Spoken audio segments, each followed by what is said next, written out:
Hello, my dear friends, and welcome to SWT English Learning. Today, I want to take you on a journey into the past.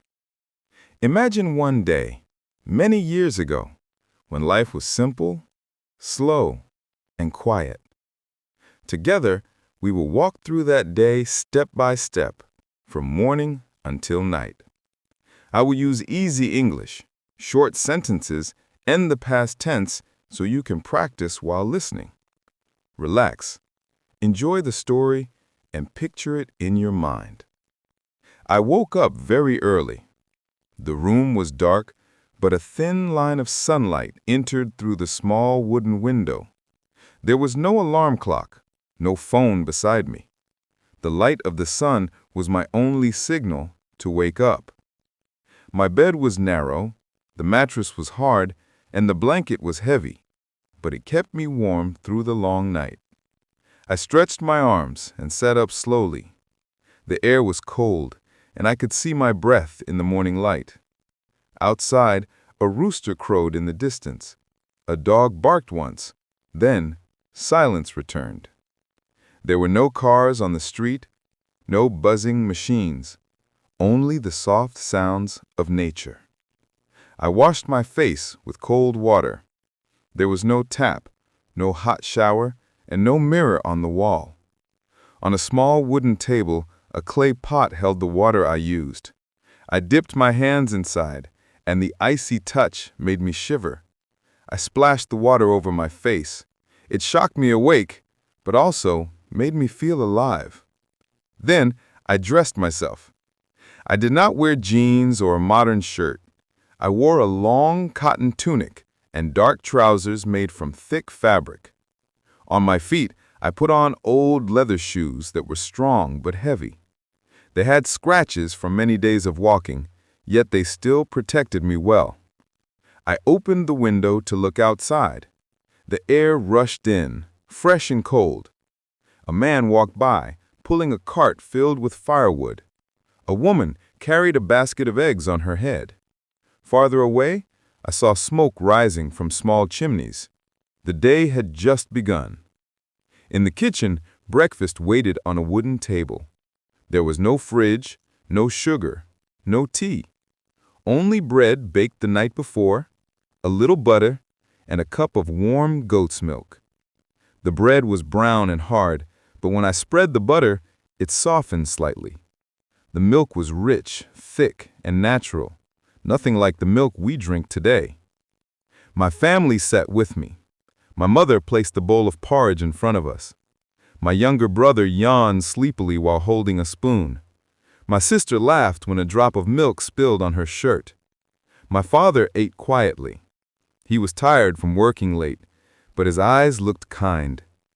The food was simple, but the warmth of family made it special. After breakfast, I put on a wool coat. The cloth was heavy, but it kept me safe from the cold morning air.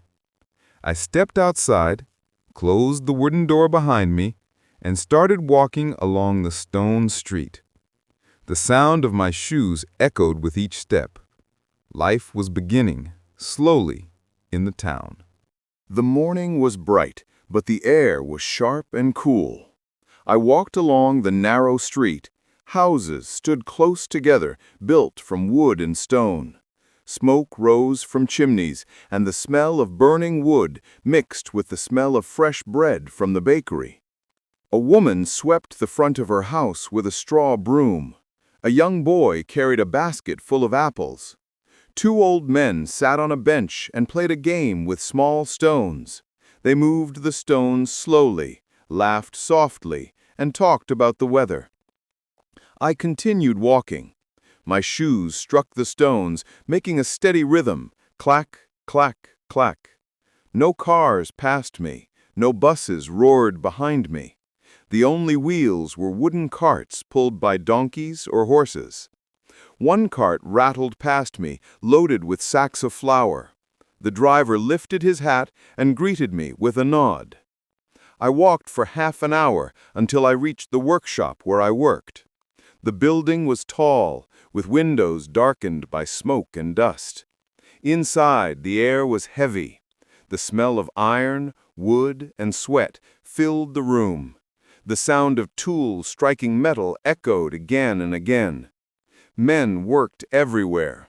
One man cut pieces of wood with a large saw. Another hammered nails into a heavy frame. A group carried stones from one side to another. My job was to move wooden planks and stack them in the right place. The work was heavy, but I had strong arms and steady legs. The hours passed slowly. My hands grew rough, and dust covered my clothes. My back ached from lifting, but I continued. There was no choice. Work was not about comfort, it was about survival. At midday, the bell rang. It was time for a short break. I sat on a low step outside the workshop. From my pocket, I pulled out a piece of cheese wrapped in cloth and a small slice of bread. I ate slowly, feeling the cool wind on my face. I drank water from a clay cup that I shared with two other workers. Around me, the men talked. One man spoke about his sick mother. Another told a story about his childhood in the village. A young boy laughed as he showed us a wooden toy he had carved during the night. Even in those short minutes, there was life, hope, and friendship. The bell rang again. We stood up, wiped our hands on our trousers, and returned to work. The machines roared, the hammers struck, and the saws cut. The noise was endless. Time moved slowly, but our bodies moved without stopping. Finally, in the late afternoon, the bell rang once more. The workday was finished. My clothes were dirty, my boots felt heavier, and my shoulders were sore. But my heart felt light because I knew I was going home. I stepped outside. The sun was lower now, and the light was softer. Children played in the street with a spinning top made of wood. They laughed and shouted as the top danced on the stones. A woman carried laundry in a basket on her head, and a man sold roasted chestnuts from a small cart. The smell filled the air, warm and sweet. As I walked back, the sky turned orange and pink. Birds flew across in groups, heading toward their nests. The day was ending, but it still had beauty left to show. The streets grew quieter as I walked toward my home. The cool air touched my face, and the smell of evening meals drifted through open windows. One house gave the smell of baked potatoes, another of boiling soup. People prepared for the night, and families gathered together. I passed a small square where a group of children played. They did not have plastic toys or shiny balls. Instead, they used what they could find. One boy kicked a ball made from wrapped cloth, while two girls jumped over a long piece of rope. Their laughter filled the square, brighter than the fading sunlight. Nearby, an old man sold pears from a cart. His hands were rough, his voice was calm, and his smile was gentle. A line of women waited to buy the fruit. Some carried baskets, others carried clay pots. Everyone moved slowly, speaking softly, as if the evening itself told them to rest. I turned down a narrow lane. A group of women knelt by a stream, washing clothes. They rubbed the fabric hard against stones and spoke to each other as the water splashed around them. They laughed, shared stories, and sang simple songs. Their voices mixed with the sound of running water, creating music that belonged only to that time. I kept walking until my house appeared. Thin smoke rose from the chimney, and the windows glowed with warm candlelight. My steps became lighter. I opened the wooden door, and at once the warmth of home welcomed me. Inside, the fire burned in the fireplace. The flames danced, and the crackling wood filled the room with a gentle sound. My mother had prepared dinner. The table was ready, though it was simple. vegetable stew, bread, and a small bowl of beans. The smell of onions and garlic filled the air. We sat together around the table. My father placed his hands on the bowl of stew, grateful for the hot meal. My mother served each of us carefully, making sure no one was left hungry. My brother dipped his bread into the stew and smiled when the taste warmed his tongue. My sister told a small story about her day, and we laughed together. The food was not much, but the moment was rich. The warmth of the fire, the sound of spoons against bowls, and the closeness of family made the evening beautiful. It was not wealth or luxury that gave us happiness. It was togetherness. After dinner, we stayed in the room. There was no radio, no television, no noise from machines. Instead, we had each other. My father told us stories from long ago, how he once chased sheep across a hill, how he learned to climb trees, how he built his first wooden toy. His hands moved as he spoke, showing the shapes of the fields and the size of the animals. My younger sister played with a small cloth doll.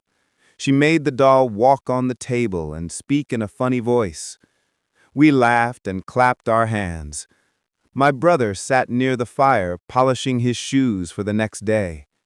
My mother sewed a small tear in her dress.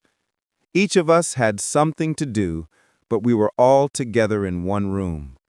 The fire glowed, the shadows danced on the walls, and the night grew deeper outside. The night grew colder, but the fire in the fireplace kept us warm. The flames became smaller, yet their soft light still danced on the walls. The room was peaceful. Outside, the world was silent. Only the sound of the wind touched the windows. We sat together, speaking softly. My father shared another memory, this time about his first day of work as a boy. His voice was deep and steady. My mother listened while sewing, her needle moving up and down in quiet rhythm.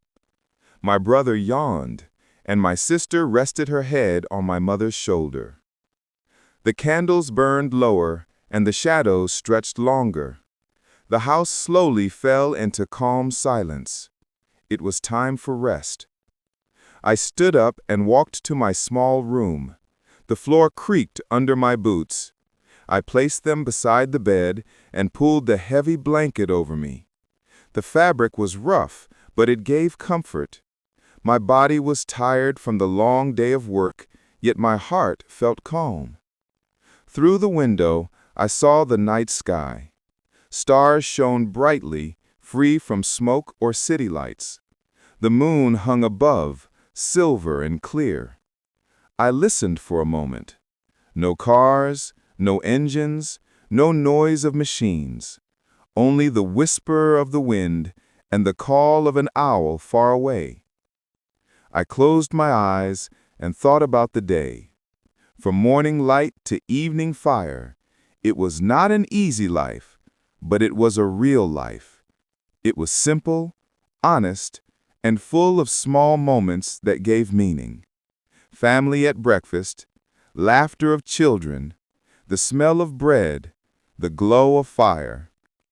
Slowly, sleep came. The day ended quietly, just as it had begun. A day in the past, lived with patience, work, and love. My friends, thank you for joining me on this journey into history.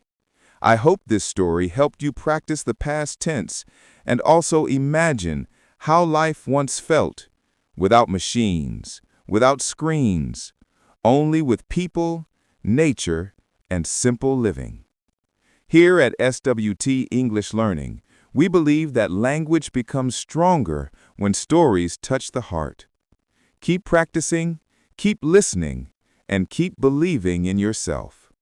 Until the next story,